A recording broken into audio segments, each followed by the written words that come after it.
మొత్తం పర్యవేక్షణ ఇదంతా మొత్తం మారుతిరావు గారు తండ్రి స్క్రీన్ ప్లే డైలాగ్స్ అన్నీ జాగ్రత్తగా చూస్తూ చేస్తున్నారు, దగ్గర నుంచి చేస్తున్నారు. 9 రోజులు షూటింగ్ జరిగింది. 10వ రోజు వైజాగ్ గంగవరంలో షూటింగ్ పెట్టుకున్నారు. అప్పటికి ఆయనకి శ్రీనివాస్ గారికి పెళ్ళయి 9 నెలలు అయింది.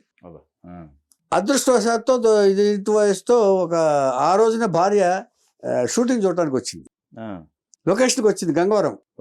గంగవరం బాగుంటుంది, అలలు అవి చాలా విజువల్ బ్యూటీ ఉంటుంది అక్కడ సముద్రం దగ్గర.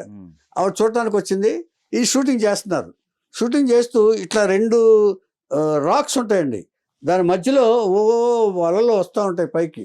గంగవరం చూసినోడు బాగా అర్థం అవుతుంది. అది ఆ డేంజరస్ ప్లేస్ అని కూడా చెప్తారు, ఇదివరకు కూడా చెప్పారు వెళ్ళినప్పుడు కూడా. ఏమండి అలా 2 రాక్స్ మధ్య కూర్చుని అట్లా ఈ షార్ట్ చెప్తున్నాడు ఈయన. షార్ట్ చెప్తుండగా ఒక అల ఆ 2 రాక్స్ మధ్య నుంచి హాట్ మంట కొట్టిందండి. కొట్టేటప్పటికి అతను కాలు జారిపోయి ఆ 2 మధ్య పడిపోయాడు. ఒక పక్కన భార్య చూస్తుంది, ఒక పక్కన యూనిట్ చూస్తున్నారు.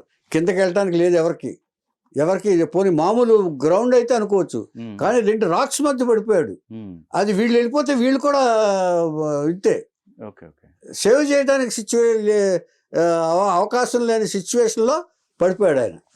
ఇద్దరు కూడా చూస్తున్నారు, అరుస్తున్నారు, గోల పెడుతున్నారు. యూనిట్ అంతా ఇదైపోయింది, ఏం చేయాలని చూస్తున్నారు. అక్కడ ఎవరు లేరు.